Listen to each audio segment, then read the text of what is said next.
Hey YouTube, it's just Brandy and let's talk Marriage Bootcamp Hip Hop Edition. So, I recently started watching Marriage Bootcamp Hip Hop Edition, and I had to binge watch the first 3 episodes because I didn't start watching from the beginning. The show comes on Thursday nights on WE, but I watch other shows on Thursday nights. So what I have to do is watch it the following day. So I always watch it on Friday. So here's my take on episode 4, which I believe is titled #drama. I'm not quite 100% sure if that's the title, but I think that is the title.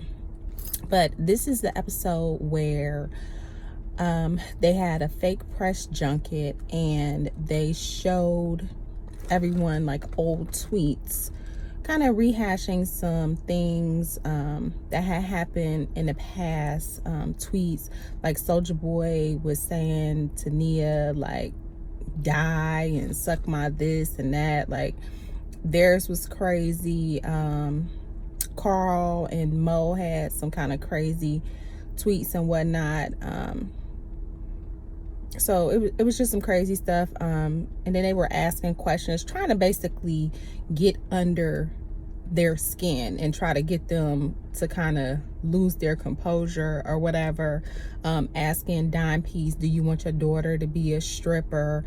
Asking Tammy, how many times are you going to allow Waka to cheat on you? Like, basically, when is enough going to be enough? Like, how many times are you going to forgive him? And she kind of got upset and was like, however many times you want, and your spouses or significant others probably cheating on you. Like, it kind of, the purpose kind of did work, because it did kind of shift the energy. It did kind of, you know, they weren't able to just ignore it.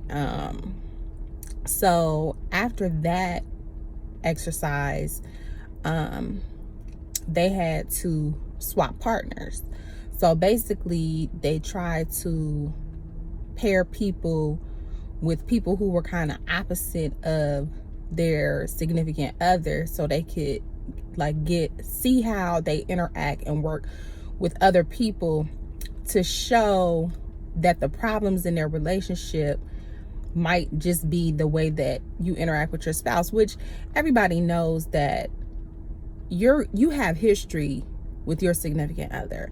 So, and things have happened, you have resentments, you have just life experiences, and so you react to them based on those experiences and everything that you've gone through with them. So a new person coming in, they haven't done anything to you, so you have no reason to treat them and not take them for face value. But your significant other, if you've experienced things with them, you can't always take what they say at face value because of their history, because of what they've done to you in the past. So based on that, you treat them accordingly.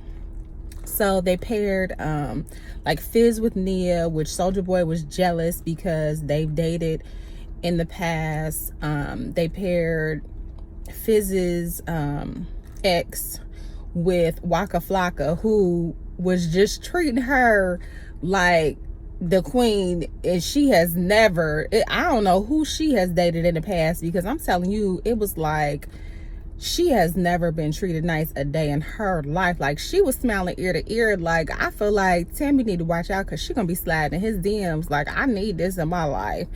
So and Fizz was just like, oh my God, like, she just over there laughing and smiling. Like, he was lightweight salty because of how happy she was. And I really feel like they're only doing it for the check. He does not want to be with this girl. He doesn't even like this girl. Like, anytime they interact, it is so hostile. But then it's crazy because he always be trying to sleep with her. That's how you know niggas ain't shit, because he don't even like this girl, but while they there, he will fuck. So it's just so crazy. But I do think that it was a helpful exercise, because people were able to see positive traits in people that they are not in relationship with, and things that their spouse is kind of lacking, like approaches that will probably work in their relationship. Like some people, their spouse won't allow them to be in control, but that other person that they were with allowed them to be in control.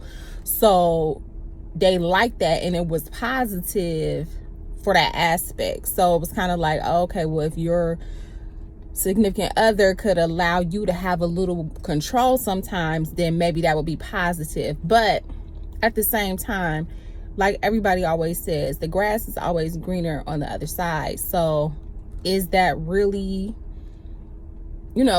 is that really what you need? Or is that just a small portion of what you're not getting, but your spouse is really giving you everything that you need? Like, that's the thing that you always need to realize, is that whatever you're lacking in your relationship, that's what you magnify and say that you need the most, but you may be getting the majority of what you need in your relationship, and then there are just small things that you're not getting. So you always want to make sure that you're not magnifying something small and diminishing the things that you are receiving. So I do think overall, though, it was positive. I think the ones that end up being, I don't know, did they have, I think they did have a winner and a loser. And it probably was Fizz. Like, I feel like they're the losers every week because they're really not putting anything to it. I mean, I think that the girl, Tiffany, that's her name. I think Tiffany really is, she really did come and really does want to be with him.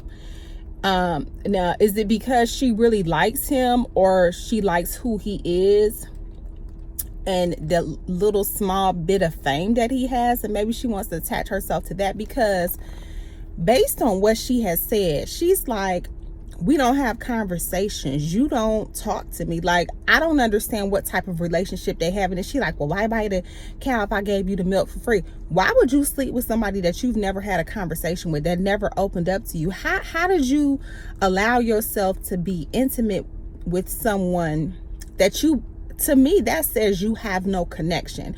Because connection is not just being physically attracted. I feel like she had an issue with Moniece, because remember, she was best friends with Moniece's girlfriend, AD, and they did not like each other. And I feel like she went after Fizz to get back at Monique, and she slept with him to get back at Monique. So it didn't matter if they had a connection or not. And then she decided, oh, okay, well, let me try to be in a relationship with her for whatever. But I feel like because your motives was wrong in the beginning, that's why it didn't work out for you. You never came into it because you met this guy and he was really nice and he treated you really nice and you wanted to pursue something. Because if there's nothing there for them to build a relationship on, they have nothing. So they need to just let that go. And really, they are wasting these people's time, wherein another couple probably could have been there. I mean, I don't know how much you can do in 2 weeks, but regardless,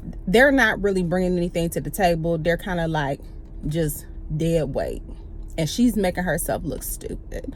So really, I think that was everything in that episode. I don't think there was anything else, because it started with Soulja Boy making the breakfast, which was from the previous episode. So I think that was it. Overall, I think it was a pretty good episode. I do think that these these 2 exercises that they did were really beneficial, and I do think that they can kind of start seeing the value in the process of what the counselors, or whatever they are, the doctors, what they're trying to do. So that was Marriage Bootcamp. Those are my thoughts. You can leave your thoughts in the comments below, and I will see you next week.